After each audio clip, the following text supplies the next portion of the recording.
Fim das oitavas de final da Libertadores e já temos os 8 times classificados para as quartas de final da Libertadores. Desses 8, 3 brasileiros. Ficaram só metade, né? Nós tínhamos 6, agora são 3. Bora falar sobre isso? Eu sou o Rafael da Dona Lúcia. Se inscreve no canal, deixa seu like aqui no vídeo. Bora falar sobre os confrontos, sobre os brasileiros, tudo que você precisa saber das quartas de final da Libertadores. Então, antes de qualquer coisa, eu queria mostrar aqui para vocês como ficou o chaveamento, né? Então, o chaveamento ficou dessa forma. Então, o São Paulo pega a LDU, o Palmeiras pega o River Plate, o Vélez pega o Racing e o Flamengo pega o Estudiantes de La Plata. Então, se a gente olhar na teoria, obviamente que muita coisa pode acontecer, na teoria nós podemos ter uma semifinal que, convenhamos, pegaria fogo, São Paulo e Palmeiras, e do outro lado o Flamengo, e eu não duvido, e inclusive acho muito provável que tenhamos novamente uma final brasileira que seria espetacular. Sobre Palmeiras e São Paulo, acho que numa eventual semifinal vai ser um jogo espetacular se acontecer. E do outro lado, não vejo nenhum dos outros 3 argentinos fazendo frente ao Flamengo. Mas vamos falar sobre isso agora? Então, assim, né, a gente teve o Botafogo, que foi eliminado pela LDU. Então, assim, o Botafogo fez um bom jogo no Rio de Janeiro, ganhou de 1-0, mas o jogo de ontem contra a LDU foi um desastre. Um desastre. O Botafogo mereceu ser eliminado, a LDU jogou muito mais, e eu acho que o Botafogo, ele precisa... Eu acho que ele ficou preso em 2024, em muitos aspectos, e precisa ter uma postura melhor fora de casa, especialmente. Eu vejo que o Botafogo joga bem no Newton Santos, mas quando precisa fazer o resultado fora de casa, normalmente sofre. Então eu acho que é um grande problema que esse time do Botafogo de 2025 tem. Eu acho que o Ancelotti já mostrou algumas coisas boas, mas eu acho que ele precisa evoluir nesse desempenho fora de casa. Então, o Botafogo foi eliminado com justiça, tá? Pela LDU. Não foi um resultado atípico, não foi um resultado que você olha e fala assim: não, não, não. A LDU, sabe, classificou ali nos pênaltis. Não. Para mim, assim, quem assistiu o jogo sabe que a LDU mereceu o resultado de 2-0. E aí, o outro lado da chave, que todo mundo colocava como São Paulo e Botafogo, agora tem São Paulo LDU. São Paulo passou pelo Atlético Nacional. Acho que o São Paulo teve mais sorte do que juízo, porque o primeiro jogo o São Paulo escapa de perder o jogo, né? Teve 2 cobranças de pênalti perdida, o Atlético Nacional, bola na trave, o Rafael, tudo. No segundo jogo, quando o São Paulo faz 1-0, acho que todo mundo imaginou que o confronto estava definido, e depois começa a jogar muito mal, o São Paulo começa a jogar muito mal, toma o empate. A sorte do São Paulo, que na hora do empate, o jogador, o Cardona, acaba sendo expulso, e isso, querendo ou não, ajuda o São Paulo, porque o São Paulo estava inferior naquele momento contra o Atlético Nacional. Eu acho que 11 contra 11, eu não sei se o Atlético Nacional não teria mais chance de virar o jogo, mas a questão é que foi para os pênaltis e o São Paulo passou. E aí eu até estava pensando hoje de manhã que é engraçado, né? O Crespo e o Zubeldia é mais ou menos o inverso, né? O Crespo, ele vai bem no Campeonato Brasileiro, coisa que o Zubeldia não ia, enquanto que na Libertadores o Zubeldia ia bem e o Crespo não vai tão bem, né? Não vai tão bem na Libertadores. O desempenho, assim, Libertadores, quando eu digo assim, mata-mata, de um modo geral, né? Porque o Crespo já foi eliminado da Copa do Brasil pelo Atlético Paranaense e agora, assim, ficou ali na iminência também de ser eliminado pelo Atlético Nacional. Contra a LDU, na teoria o São Paulo é favorito. Na teoria, o São Paulo é favorito.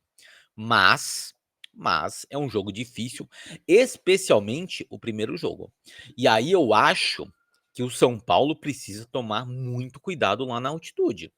Porque se o São Paulo dá um mole, como deu, jogando muito mal, como jogou contra o Atlético Nacional, faz um jogo desse contra a LDU, pode sair de lá com 3-0. E aí, para reverter no Morumbi, vai ser muito difícil. Então, o São Paulo precisa tomar muito cuidado com esse primeiro jogo. Aí embaixo, do mesmo lado, a gente tem o River e o Palmeiras. Na teoria também, o Palmeiras é favorito contra o River. O River é um time que, de verdade, eu acho que desde aquela saída do Marcelo Galhardo, não voltou a jogar bem, nunca. Esse ano mesmo, não jogou bem. Ontem teve dificuldade para passar pelo Libertad, passou nos pênaltis, sabe? Passou nos pênaltis. Então, assim, eu coloco o Palmeiras como favorito. Mas o Palmeiras também, ele tem um fator que em determinados matas-mata não joga bem. Se a gente pegar aquele Boca, por exemplo, de 2023, o Palmeiras era bem superior ao Boca. E o Palmeiras acabou sendo eliminado. Obviamente que o Palmeiras tem um problema mais com o Boca do que com o River. Né? O Palmeiras é um freguês do River, do Boca, quer dizer. Do River é o contrário, o Palmeiras tem vantagem contra o River, mas eu coloco o Palmeiras como favorito, porque o Palmeiras também pegou, justiça seja feita, um dos confrontos mais tranquilos dessas oitavas de final. Mas o Palmeiras tá indo bem no Campeonato Brasileiro, já é o vice líder, vem ganhando os últimos jogos, é o time com melhor desempenho no Brasileirão pós Copa do Mundo. Então, a gente precisa colocar o Palmeiras como favorito. Então, obviamente que futebol não é uma ciência exata, mas se manter a lógica entre aspas, a gente terá uma semifinal entre Palmeiras e São Paulo. E aí, com todo respeito, por mais que o Palmeiras tenha um trabalho mais longo do Abel Ferreira, por mais que o Palmeiras tenha um elenco mais qualificado, não dá para você colocar favorito, mesmo porque quando a gente trata de Palmeiras e São Paulo em mata-mata, São Paulo tem vantagem. Né? Então, acho que vai ser um confronto extremamente equilibrado caso aconteça. Do outro lado da chave, a gente tem 3 argentinos. O Flamengo pega o Estudiantes. E sendo muito honesto com vocês, eu acho que dos 3 argentinos, o único que pode ameaçar um pouco, eu não vejo ameaçando, tá? Sendo muito honesto, os 3, nenhum dos 3 eu vejo ameaçando. Mas se tem um que pode ameaçar o Flamengo de ir para a final, é o Racing. É o melhor dos 3. Mas mesmo assim, eu acho que com o elenco que o Flamengo tem, com o treinador que o Flamengo tem, eu acho que tem tudo o Flamengo para passar e tem tudo o Flamengo para ir até a final. E aí a gente tem tudo também para ter uma final brasileira, né? Tipo um Flamengo e São Paulo ia ser espetacular, uma revanche Flamengo e Palmeiras também ia ser espetacular, mas é o que eu volto a repetir para vocês. Não acho que não acho não. O futebol não é lógica. O ano passado ninguém acreditava que o Palmeiras, que o Flamengo seria eliminado pelo Penharol. Tanto é que o Botafogo depois atropela o Penharol, porque o Penharol era um time muito inferior e o Flamengo ali perdeu. Vejo o Flamengo esse ano cometendo o erro do ano passado? Não, porque eu acho que o Flamengo desse ano tem um elenco melhor e o Flamengo desse ano é melhor treinado pelo Felipe Luiz do que era pelo o Tite. Além disso, eu queria falar um pouco do desempenho dos brasileiros que foram eliminados, né? Então acho que eu já falei um pouco do Botafogo, né? Para mim, eu acreditava que o Botafogo passaria pela LDU. O desempenho do Fortaleza é um desempenho muito ruim na temporada inteira. Volto a repetir que eu acho que é um grande erro do Botafogo, do Fortaleza, ter contratado o Renato Paiva, que para mim é um técnico extremamente fraco, que eu acho que se fosse um treinador brasileiro, não teria chance nesses clubes que ele está tendo. Então ele já teve chance no Bahia, da SAF, já teve chance no Botafogo, agora tem chance tá tendo chance no Fortaleza. E assim, o Fortaleza tá na zona de rebaixamento do Campeonato Brasileiro e Perdeu do Vélez, então assim, não tem a menor chance do Fortaleza. O Fortaleza não teve nenhuma chance de passar pelo Vélez. No momento algum do confronto, você olhava o Fortaleza com aquela coisa assim, não, vai passar. Não passou. E o Fortaleza, a gente precisa falar uma coisa também, que assim, eu tenho debatido isso muito, especialmente no meu Twitter, que eu acho que assim, o, o Daverson é um jogador que ele é um cara que ele virou um fanfarrão, sabe? Ele virou um personagem. Eu acho que o Daverson, ele faz o gol do Palmeiras ali na final da Libertadores contra o Flamengo. Depois ele passa bons anos no Palmeiras. Depois vai para o Cuiabá, faz grandes temporadas no Cuiabá, vai para o Atlético Mineiro, pô, faz uma boa Libertadores ali, salva o Atlético Mineiro em alguns jogos, sabe? E só que depois, cara, parece que eu não sei o que aconteceu com ele, que quando ele vai pro Fortaleza, cara, hoje o Daverson, quando você pega ele no Fortaleza, você vê que ele é muito mais um jogador que aparece por fazer as gracinhas do que por gol marcado. Tanto é que ele acaba de ser afastado pelo Renato Paiva. Porque, olha, de verdade, pega esse ano de 2025 e pega os lances do Daverson. É só gracinha. É só ficar ali falando besteira. Ah, porque a gente vai chegar na final. Ah, porque não sei o que, não sei o que lá. Fica o tempo inteiro ali brincando durante o jogo, fingindo que vai bater falta, não bate, o time perdendo o jogo, sabe? Então é um cara que, assim, ele tem que parar. O Daverson, ele tem que parar, colocar a mão na consciência e falar: cara, eu sou jogador de futebol. Eu não sou um artista de circo. Porque hoje o que o Daverson faz dentro de campo é muito mais uma questão de circo do que de futebol jogado. E ele é um bom jogador. Ele já mostrou isso em muitos momentos. Ele é um bom jogador. Só que eu acho que ele precisa olhar e falar assim, cara, já deu as gracinhas. Eu preciso jogar sério. Ah, pô, você fazer gracinha quando tá 3-0 seu time ganhando, sabe, tal, não sei o quê, é uma situação. Mas o tempo inteiro, não dá. Tanto é que a torcida do Fortaleza tá de saco cheio do cara. Tá de saco cheio. Pergunta pra qualquer torcedor do Fortaleza o que eles acham do Daverson. Não, é um cara que não vai fazer falta. E aí é um cara que depois vai jogar num clube bem pequeno, vai estar reclamando, vai estar falando, mas pô, não me deram oportunidade. Não, não, não. Cara, você saiu do Atlético Mineiro, ok. Foi pro Fortaleza, obviamente o Fortaleza é um time menor que o Atlético Mineiro, mas é um time que estava em Libertadores, é um time que nos últimos anos sempre teve entre os melhores do Campeonato Brasileiro, na parte de cima. Então, pô, o cara, eu acho que ele deveria colocar a mão na consciência e colocar a mão na consciência e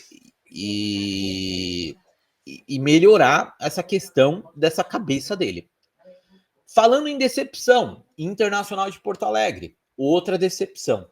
Ah, o Flamengo é melhor. Cara, o Flamengo é muito melhor. O Flamengo é superior ao Inter. Ponto, não tem discussão. Mas o Inter não competiu em nenhum dos dois jogos.